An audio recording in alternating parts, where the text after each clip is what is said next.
നമസ്കാരം, ഋഷിപ്രക്തം ചാനലിലേക്ക് ഏവർക്കും ഹൃദ്യമായ സ്വാഗതം. പ്രേക്ഷകർ നിരവധിയായിട്ടുള്ള ചോദ്യങ്ങൾ എന്നോട് ചോദിക്കാറുണ്ട്. വീഡിയോകളുടെ താഴെയുള്ള കമന്റ് രൂപത്തിലാണെങ്കിലും എനിക്ക് നേരിട്ട് വാട്സപ്പ് മുഖേനയായിട്ടുമൊക്കെ ചോദ്യങ്ങൾ എത്താറുണ്ട്. അത്തരത്തിലുള്ള ചോദ്യങ്ങൾക്കുള്ള മറുപടി എന്നുള്ള നിലയിലാണ് ഇന്നത്തെ വീഡിയോ ചെയ്യുന്നത്. നിരവധി അറിവുകൾ ഈ വീഡിയോയിലൂടെ നിങ്ങൾക്ക് കിട്ടും. വളരെ പ്രധാനപ്പെട്ട ഏതാനും ഒട്ടേറെ അറിവുകളെ നമുക്ക് ഈ ചെറിയൊരു വീഡിയോയിലൂടെ അവതരിപ്പിക്കാം. വീഡിയോയിലേക്ക് നമുക്ക് കിടക്കാം. അതിനു മുമ്പ് ചാനൽ ഇതുവരെ സബ്സ്ക്രൈബ് ചെയ്യാത്തവരാണെങ്കിൽ ഒന്ന് സബ്സ്ക്രൈബ് ചെയ്യുക എന്ന് അഭ്യർത്ഥിക്കുന്നു. നമുക്ക് വിഷയത്തിലേക്ക് കിടക്കാം. ചെറിയ ചെറിയ അറിവുകളിലൂടെ നമുക്ക് മുന്നോട്ട് പോകാം. ഇനി നമുക്ക് മറ്റൊരു അറിവ് പങ്കുവെക്കാം. മഹാവിഷ്ണുവിന്റെ അംശമായിട്ടാണ് നെല്ലിമരത്തെ കാണുന്നത്. അതുകൊണ്ട് തന്നെയാണ് ഇതിന് ഹരിഫലം എന്ന് പറയുന്നത്. അതുകൊണ്ട് തന്നെ നമ്മുടെ ഗ്രഹത്തിൽ നെല്ലിമരം വളർത്തിയാൽ ലക്ഷ്മി കടാക്ഷം ആ ഗ്രഹത്തിൽ ഉണ്ടാകുമെന്നാണ്. നെല്ലിക്ക കഴിക്കുന്നവർക്കും ആരോഗ്യവും പുണ്യവും ലഭിക്കുമെന്നാണ്. അതേപോലെ തന്നെ അതിവിശേഷമായ മറ്റൊരു കാര്യം, നെല്ലിമരത്തിന്റെ നിഴലിൽ ഇരുത്തി അന്നദാനം നടത്തുന്നത് പുണ്യം ലഭിക്കുന്നതിന് സഹായിക്കുമെന്നാണ്.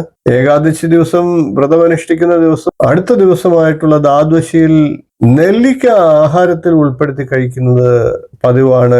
ഇത് മഹാവിഷ്ണുവിന്റെ അനുഗ്രഹത്തിനും ലക്ഷ്മി കടാക്ഷത്തിനും ഒരുപോലെ പാത്രീഭൂതരാകുന്നതിന് ആ വ്യക്തികളെ സഹായിക്കുമെന്നാണ് പറയുന്നത്. ഇനി നമുക്ക് മറ്റൊരു അറിവ് പങ്കുവയ്ക്കാം. പല ക്ഷേത്രങ്ങളിലും ആ സ്ഥലത്തെ പ്രധാന ദേവന്മാരെ അപ്പൻ എന്ന് കൂട്ടി വിളിക്കാറുണ്ട്. വൈക്കത്തപ്പൻ, എറണാകുളത്തപ്പൻ തുടങ്ങിയ പദങ്ങളൊക്കെ അങ്ങനെ വന്നിട്ടുള്ളതാണ്. എന്തിനാണ് ഇങ്ങനെ വിളിക്കുന്നത് എന്ന് എന്നോട് പലരും സംശയമായി ചോദിച്ചിട്ടുണ്ട്. അപ്പൻ എന്ന വാക്കിന് ദേവൻ എന്നും സംരക്ഷകൻ എന്നുമാണ് അർത്ഥം. ഇതേ അർത്ഥത്തിൽ തന്നെ തമിഴിലും തെലുങ്കിലും കന്നഡയിലും ഒക്കെ ഈ വാക്ക് പ്രയോഗിക്കാറുമുണ്ട്. അച്ഛൻ, പിതാവ് എന്നിങ്ങനെയൊക്കെയാണ് നമ്മളുടെ ഈ വാക്കിന്റെ അർത്ഥം.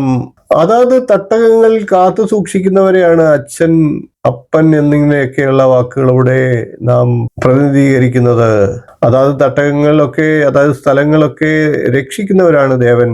അതിനാലാണ് ഗുരുവായൂരപ്പൻ, വൈക്കത്തപ്പൻ, തിരുവഞ്ചിക്കുളത്തപ്പൻ, പെരുവനത്തപ്പൻ, എറണാകുളത്തപ്പൻ, രാമേശ്വരത്തപ്പൻ, തൃക്കടവൂരപ്പൻ, കണ്ടിയൂരപ്പൻ എന്നിങ്ങനെയൊക്കെ ദേവന്മാരെ അപ്പൻ എന്ന സംബോധനയാൽ നാം പറയുന്നത്.